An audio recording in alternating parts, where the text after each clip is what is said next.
Good morning, good afternoon, good evening, guys. Welcome to chrisIsTalkin, and this is another anime review for Boku no Hero Academia, and this is for episode 9. And this was a really good episode. So many things happened in this episode, even though in the first half, it almost felt like, okay, where is this going to go? Is it dragging on while we focus on Ida? But then as it goes deeper into it, the connection to Ida and why he is how he is, and I like how Midoriya brought up the fact that Ida looks up to his older brother, how Midoriya looks up to All Might. So that's really cool. So it shows his motivation is as strong as Izuku's or Midoriya's. I've just been switching from both names. It doesn't matter. You know who we're talking about, Izuku. So I thought that was really nice. That's character development on Ida, because on the previous episodes, we haven't really had that much character development for Ida. He's just basically just been that guy who's stern, who's strict, and just the proper preppy, do things the right way. And even though he did stay the same in this, I like how we had a bit more backstory, a bit more of a reason to why he is how he is and his mindset. And so the first half felt a bit more like episode of Ida, but it was actually pretty cool. I like it, and I like how we're now seeing that Ida's connection to Midoriya and Ojiko is a bit more tighter. They're almost like a trio, especially when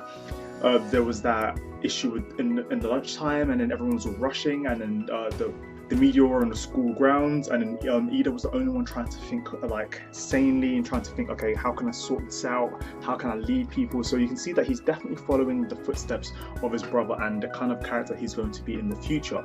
I like how after he sorted all that out, and then eventually they decided to choose him as a class rep, he ended up basically having a nickname of the Emergency Exit Ida, and everyone started shouting, Emergency Exit Ida. That was like literally, it was too funny. I was laughing my ass off. That's great. So literally the first half of the episode focused on Ida and how he does things and why he's doing these things, and that's cool. So Ida was that. The episode was also really good because after that, which it felt like it was quite a bit of it, you find that it's only halfway through, and that's one thing that Boku no Hero Academia does really well. They really do put in enough information in an episode for you to feel like you've left with something, and you've left with enough information to appreciate the whole episode. In the second half, you learn more about All Might. Basically, you see All Might and what he's up to and his activities when he's trying to save a rich family from being harmed by a villain, which I thought was also really good by the mangaka, because only literally just a few minutes ago we learned that Ida was a rich kid. So I don't know whether that was subconsciously or whether that was made on purpose, but I thought that was really cool, really good bit of writing right there. And when All Might saves All Might saves the rich family, he ends up realizing, wait a second, I'm a lot slower than I was before. Was this because of after I gave my power the All for One? I'm so sorry, please do not kill me. Okay, I'm just trying to do this in one take, so my apologies if I got that name wrong. But basically when he gave his power to Izuku, and he started realizing that he started to slow down and he's not going as powerful as he was. And in episode 2, if you remember, when he also told Izuku that he couldn't be a hero, and then Izuku ends up being a hero without using any powers, and All Might's in the background in his human form, in his weakened state.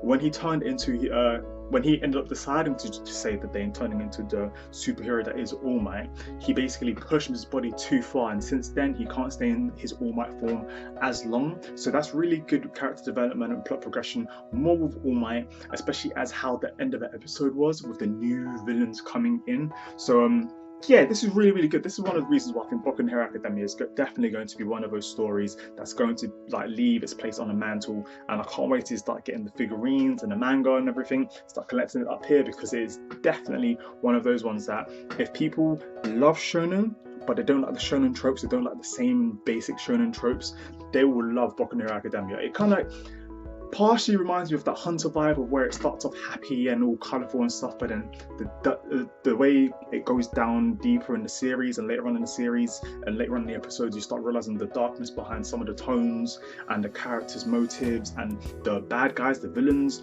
It's literally the design. Wait, if I can just put a pause, the design for the villains, guys, was on point. That villain with the brain sticking out, he was all black and had the brain sticking out, and the main one who had the hand on his face and the hands all over his bodies.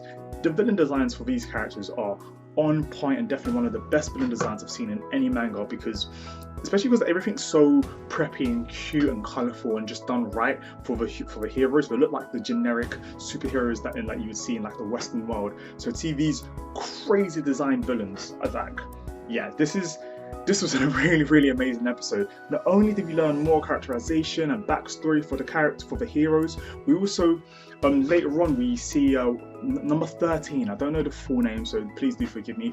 If you remember the name, do leave a comment in the description box below, because or in the comment box below, because I'd love to get more knowledge and hopefully find out a bit more in-depth details and names, like all the one for alls and all this, because even though I'm a manga reader, my memory's pretty bad. I'm gonna try and lie. So off a one take kind of thing, like, do leave comments below, because I'd love to connect with you guys and find out what you guys know and learn a few things, innit?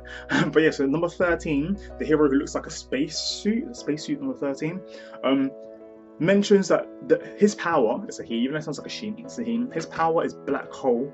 And even though he saved a lot of people with his powers in the past, his power is mostly his power can mostly kill, and brings up a really valid point of, okay, you guys are all heroes, but some of your powers aren't just going to be the nice safety kind of thing. Some of your powers will literally harm people if you don't use them correctly. And I think this is definitely something that was needed to be addressed, especially as this is a hero school. This isn't like a shinobi school, this isn't some assassin school, this isn't some like these other anime schools where like they have to kind of kill. These kids in UA are going to be heroes and are going to be the next generation, and need to learn how to use their power and adapt them safely in the future to be heroes. So I really love that they addressed that, and this is something that was needed, because this is My Hero Academia, Boku no Hero Academia. This is a series about heroes, not about mercenaries and stuff like that. I love that. And yeah, 13's power, black hole, what the hell, man, that's pretty cool. It reminds me of Blackbeard's power in One Piece. Don't know exactly if it does the whole thing, because we already know that Eraserhead has the power to erase powers, so it's not that it can erase powers, it just sucks things in the black hole. So that's pretty nifty. I'm really interested to see what some of the other teachers' powers are, because in this world, mangaka's really given out some awesome, impressive powers. And did you see those bad guys? There were so many villains coming into the school. The theme, that the whole scene just changed. It just became dark. And when Eraser turned around, and you could just see that he is definitely one of the pro-heroes, because he sensed that shit straight away. The second that the portal opened, and then you see the hand on the guy's face, and Eraser just turns around, he's like, you guys stay right here. Shit got serious. Literally, this episode was amazing, because it was nice, slow and steady. It let you really get immersed in the episode and really understand a lot of the characterizations, understand how serious it is that All Might's power is weaker, especially at a time where at the end of the episode, the main villains are coming in, and there are so many of them. We don't know what their quirks are. They even brought the declaration of war in before the first half of the episode. We all think it's about the media breaking into the school, and it was actually probably a declaration of war. And what was it? At the end of the episode, a whole ton of villains come in whilst the students are training.